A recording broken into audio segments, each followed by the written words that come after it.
Hey, it's your buddy Peace and Harmony with you here today. Zooming in on the topic of denial when it comes to really moving through narcissistic and psychopathic relationships and abuse. The narcissist and the psychopath will become manipulative and controlling through a number of different tactics, including pathological lying, through scapegoating, through blame shifting, through cognitive dissonance, and through depersonalization. All these sort of manipulative tactics, the criticism, the constant questioning, the constant conflict consciousness that you have with a narcissist is really based in one thing. It's to keep them perpetuating their cycle of being superior and to keep those in their circle of influence and in their proximity underneath them, manipulated and controlled. So oftentimes people engage in psychopathic and narcissistic abusive relationships for quite a long time without really acknowledging the tactics at play and at work there. They're not able to, they just know that they're extremely uncomfortable. They feel a sense of real unhappiness, anxiety, tension, depression. They feel like they can't express themselves. They feel like these people just don't get them. They don't see me for who I am. They just don't know me. They're not able to respond to me. They're not able to witness my accomplishments. They're not able to connect with my personality. They're not able to reflect back to me any sort of connection. There's no fluidity there. There's no what I call reciprocity or congruence.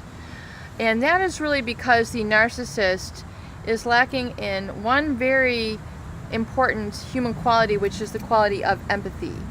Empathy is the ability to connect to and relate and understand the feelings, emotions, and thoughts of another. Empathy is the feeling to say, I get it, I understand. Wow, that was amazing. Wow, that was beautiful. Oh my God, that is fantastic.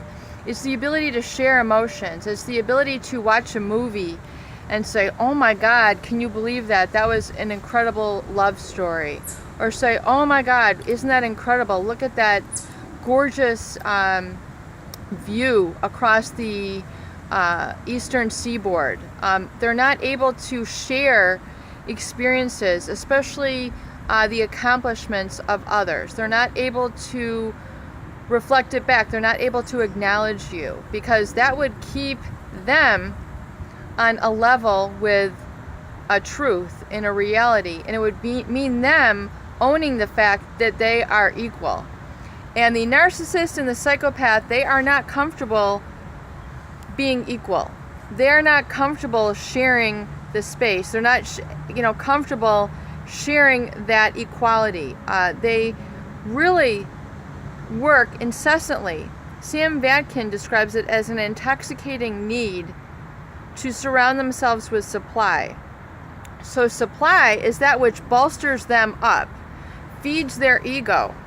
So whatever it is, if it's shaming, if it's belittling, if it's judging, if it's scoffing people off, if it's scorning people, if that inflates their superiority, their ego, their position in a family, their position in a workplace, they're going to perpetuate that, even if it does not make sense.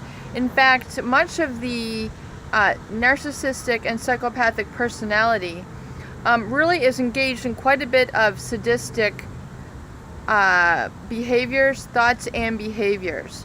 In other words, they are more than capable of inflicting physical and emotional pain onto others through depersonalization, through lack of mirroring, through lack of respect, to keep them subjugated in an inferior position because they're in control. It's like a puppeteer over a puppet. They don't want to give up their position as puppeteer. They don't want to be the one who can relax and share the space with and have a real genuine conversation.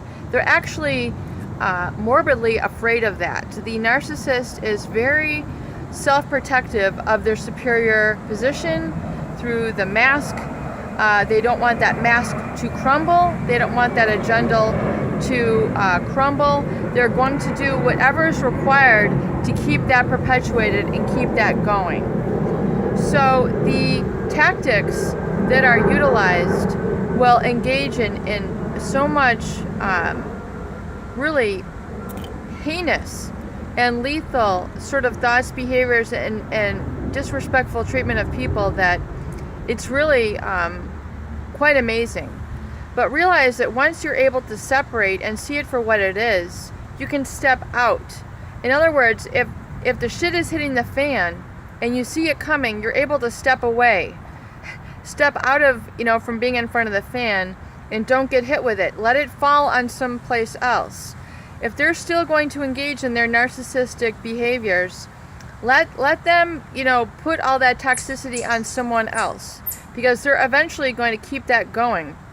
You need to step aside, get out of the way, engage in the tactics of self-control, of looking, of taking a very neutral standpoint, one of indifference, not reacting, not feeding in, stepping aside, physically stepping aside, moving forward with what you know is right and correct, not explaining or justifying what you're doing, but giving light and life to your perspective and proceeding on with what you know is correct with immunity against the toxicity.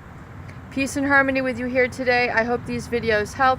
Please do share and please subscribe for more great tools, videos, discussions, and support.